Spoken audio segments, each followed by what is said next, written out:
Hey everybody, it's Tripl-L coming to talk about One Piece chapter 999. Now unfortunately, I have 998. I uploaded it right with this video because I forgot. Oh no, I didn't have time to do the editing for it. So if you wanted my thoughts for 998, it's been uploaded along with this one. Just check the channel. But yeah, let's talk about One Piece 999. This one covers the flashback with Ace and Yamato's friendship and tells us some pretty big things. So before we begin with just my more detailed notes, I wanted to talk about specifically the Ace flashback. I feel really bad on this one. I understand that Ace is super popular. He still ranks relatively high on the popularity. He still gets his novel and all that. But personally, I don't really feel Ace all that much. So the flashback for me, it's nice to fill in details. But, this is one of those flashbacks that, again, for me, doesn't feel as important as the Odin flashback. Now again, this is my own personal bias, but that's the unfortunate thing.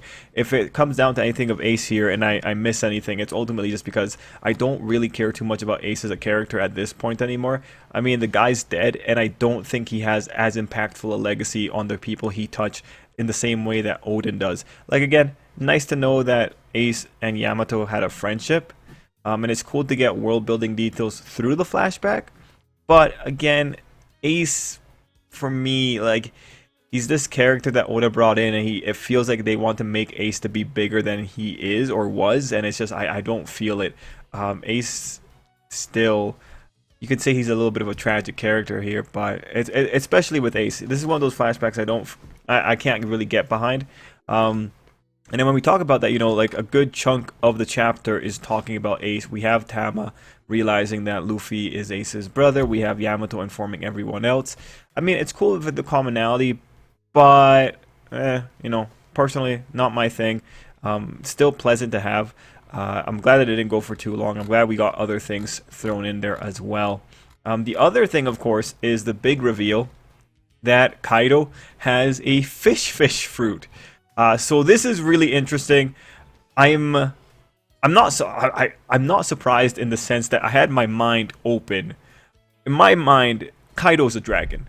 That's what he is. I have no idea what justifies anything else, but I don't think the dragon was part of the devil fruit. I think that's just him. It's just Oda, again, he plays so loose with the rules that I just stopped trying to predict what Oda's going to do with any particular thing. Now, people are saying that because of this, this is why Kaido is formidable on sea, ocean, or it was land, ocean, or sky.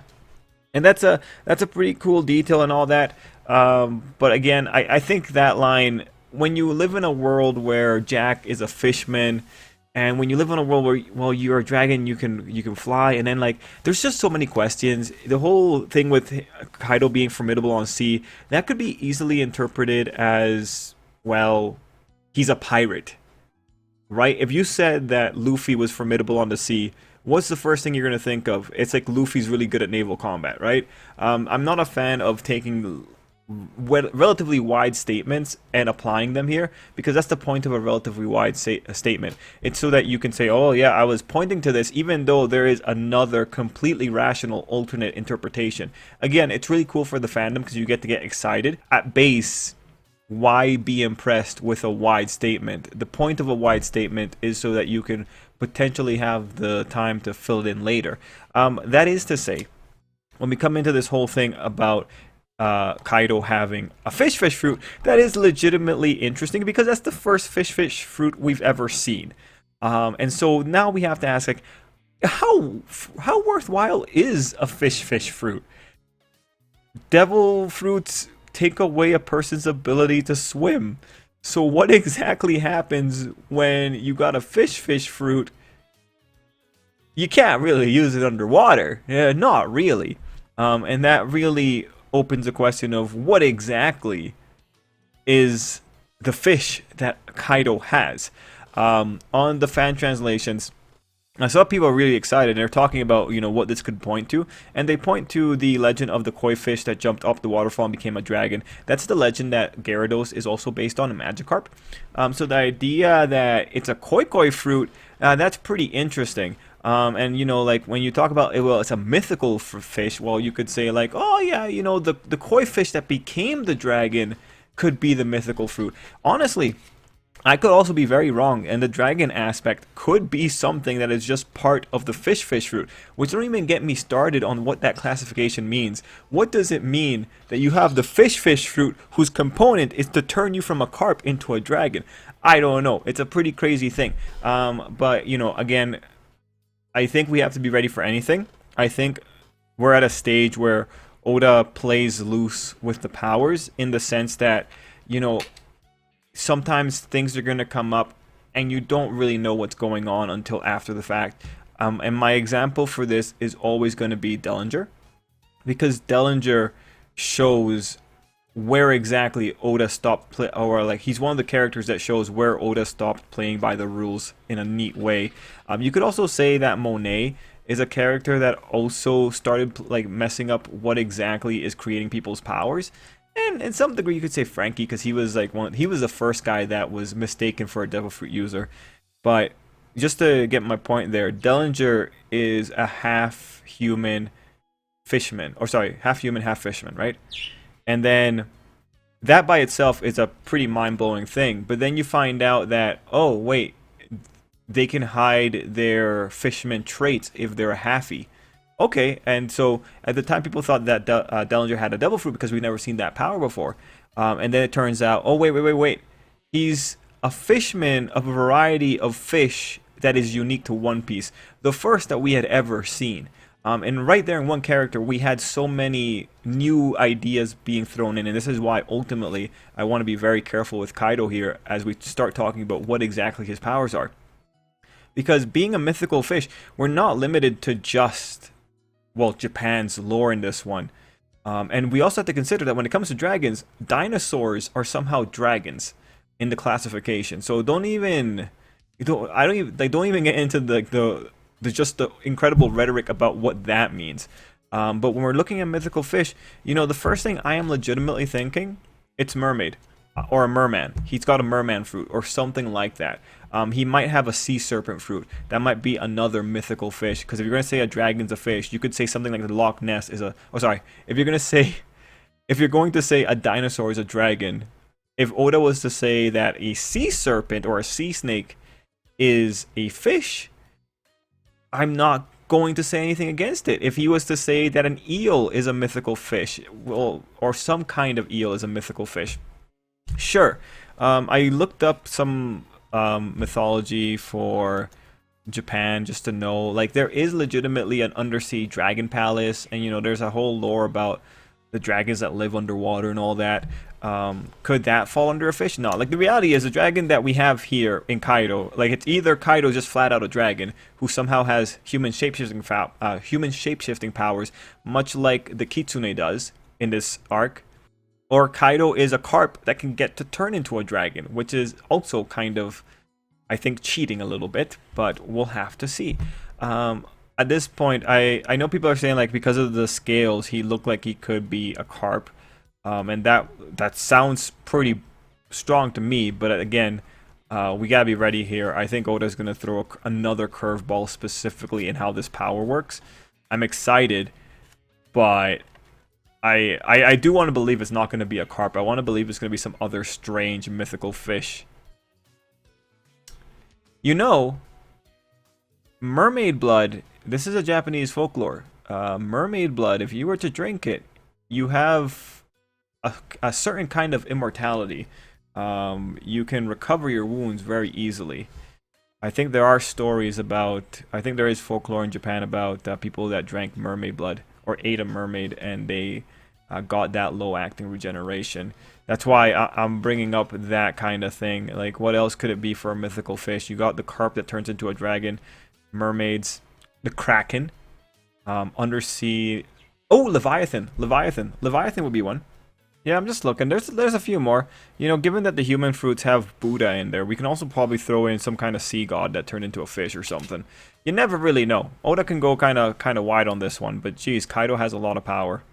Anyway, we're one chapter away from 1000. Let's go into like my main talking points. Moving on, the chapter told us that Ace was in Kaido's area specifically to rescue abducted kids. I am kind of curious as to why kids were being abducted and taken to Kaido's island, but Nice to see that they were rescued. Now, as Ace and Yamato have their little fight, Ace does have a pretty interesting line in that he said, Yamato, we don't get to choose our fathers.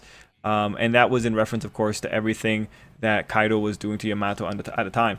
What I thought was really interesting there is that Ace is right. He didn't get to choose Roger as a father, but he did get to choose Whitebeard. So that line like requires a little bit of nuance. Like in the context of what he's saying to Yamato, obviously it makes sense. But it is kind of interesting that that's not entirely true when it comes specifically to Ace's character, because Ace did choose the father. But this was, again, in reference to Kaido. It's just interesting to always point out, like, well, actually... Anyway, in that same page, you also saw a bunch of characters yelling at Yamato to not destroy the symbol of Kaido's power. And what you saw, one of those characters looks very familiar. He's one of the guys, I think, from the prison. Anyway, on that page, Yamato told us that they want to go out and to the sea and have adventures like Odin and to live freely. And this one took me a little bit of time to watch, but Yamato broke the statue. You can kind of see that it was broken right next to the thought bubble, or like the dialogue bubble. What I do want to say here is, you know, when I see Yamato talking about wanting to be like Odin and go out to the sea, I really, really hope this means Yamato is joining the the Straw Hat crew proper. Because let's bring it in. Let's do more. I would love it for Yamato to join in. How cool would that be? You know, Momo's not going to be a good Odin replacement because Momo's a child, but Yamato can do cool things. I'd actually be very happy for that. I'm 100% in. I want Yamato to join up. Anyway, from there we see Ace breaking the statue, which is pretty neat. And then from there we go into Ace talking and giving us all the world building details. So in this whole panel, I think it's actually really interesting. It's interesting that years before Luffy leaves, he's talking about Cavendish. And then it's also interesting how he's talking about dangerous guys like Kid, Law, and Beige. Or Capone. I don't know how to pronounce that. Beeg? Anyway, those three. What's really interesting when Oda does something like this is that you can pretty much say, oh, Cavendish was active for years and years before Luffy even got out of his island, right? As Ace says, in a few years, Luffy's setting out to sea. Really interesting, unless that's a little bit of a mistranslation. Maybe it was months instead of years. But I see that, and all I'm thinking is, Kid and Law and Capone, they took a long time before they actually got to the Grand Line, whereas Luffy was able to do it so quickly. Now that might speak to how the other three seas are pretty dangerous, but that does say something about Luffy's accelerated track of development. It's interesting that your contemporaries had more time, like just fooling around in their oceans, while Luffy just went straight to the Grand Line and was able to accomplish things within his first year that clearly the other three weren't able to. Very interesting. Now, another thing on this page, because this was, I think, one of the better pages, is that Yamato was talking again about how those shackles were really limiting them. When I see that, you know, I'm always just kind of thrown off. It's always so interesting that One Piece characters are so limited by relatively mundane things, you know? Like, I know the idea is this explosion is really, really powerful, guys. But then you have Usopp, who takes explosions to the face. Actually, I don't know when he last did that, but Usopp takes a lot of damage. Usopp took a dinosaur to the face. And, you know, you have other characters always being hit by explosions. And it's like, it's always so interesting that the mundane things are so limiting. And I feel bad for Oda, because the problem specifically comes from the Monster Trio being so powerful. Because the Monster Trio is tanking the most incredible hits, and they have the most incredible feats of strength, and then when you scale it up and you see the rest of the world reacting to them and being surprised by them at times, it's like, you know, Oda, I feel bad for you with the situation you've created with what exactly you have to do to create narrative tension. Because that's ultimately what Yamato's shackles are. They're just tension. It's interesting that Ace wasn't able to do anything about the shackles. But then again, Ace is also the guy who didn't really give us a good preview of what New World power levels were like when he was around. And it's also, again, really interesting to know that the technique that Luffy now knows how to do and the technique that Rayleigh knows how to do are so high level. That is legitimately interesting to know. that these techniques are so high level that Yamato was still held by tiny, tiny shackles. I think the most interesting thing here is just getting again the sense for what exactly Ace wasn't capable of doing. Anyway, from there we move on. Like the rest of the chapter had Yamato talking to Momo and, revealing that Yamato and Kaido were related. The next big thing that I thought was interesting was that whole section with Marco. So I think it's cool that Brooke and Robin are going up by themselves. We know that Robin has a hit on her placed by Big Mom. And when Marco's going to lift up Zoro, it's really cool to see Marco have something in his head. Like, yes, we know we see this kind of imagery with the Logias, but it's always kind of like, ooh, oh, something's piercing his brains. But anyway, yeah, no. From that, we go into Marco's quick flashback of the whole situation with Ace. And, we find out about the whole thing with Odin being number 2 in the 2nd Division and all that. And fighting Kaido and why the Whitebeard Pirates weren't really going into it. I appreciate the justifications. What I thought was really cute about the end of that flashback was that you got to see Marco crying as he remembered that. So just that part did legitimately touch me. Like, as much as I don't really care for Ace, I do care for the people that he left behind, right? And I do care that those people cared about him, right? Like, it's still a heartfelt story. So anyway, from that, we have the regular old king and queen trying to stop Marco's ascent. It was pretty neat to see that Queen has guns in his mouth. I did see that Marco was trembling as he got hit, but it's kind of hard to say whether or not that's actually going to make a big deal for Marco. I mean, Marco's the guy that can tank these hits much like a Logia can. And he probably has some kind of Phoenix power that lets him resurrect if he actually does get some kind of last minute kill. The next big note I have is Nami has a plan. So, actually no, she doesn't have a plan. Otama has a plan, so that'll be really interesting to see what exactly the plan is. I hope it does involve taking control of a good chunk of the Kaido forces. Moving on, we have Yamato talking about destiny or fate because Luffy was the one that came here. Luffy was the one that Momo brought in, and Yamato pulls out Odin's logbook and mentions that Luffy has the D initial. So that's really good information. That logbook cannot see the light of day. Luffy's not going to let that logbook exist. So I do hope it gets to stay with Momo, because that's the most reasonable thing for Yamato to do. And then that way, there'll be the D. The unfortunate thing is, Yamato knows about the secrets of the D because, well, the logbook is in Yamato's hands. Well, we'll have to see. We'll have to see what exactly happens to prevent that secret from coming out.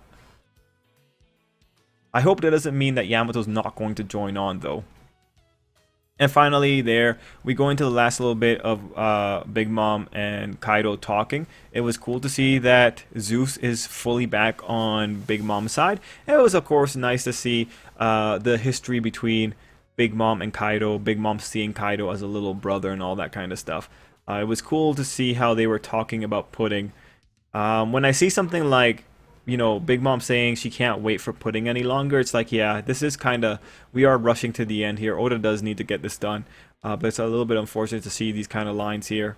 Now, ultimately, I'm really excited. It's interesting that the road poneglyph might be in the Wano capital. Very interesting. I'm excited. I'm excited to see where exactly we're going here. I want to know what's about to go down. And I don't need to see a flashback between Big Mom and Kaido, but I do want to see that fish fruit. I'm actually very curious as to what fish it is. I hope it's something that makes Kaido look extraordinarily goofy, because that'd be hilarious.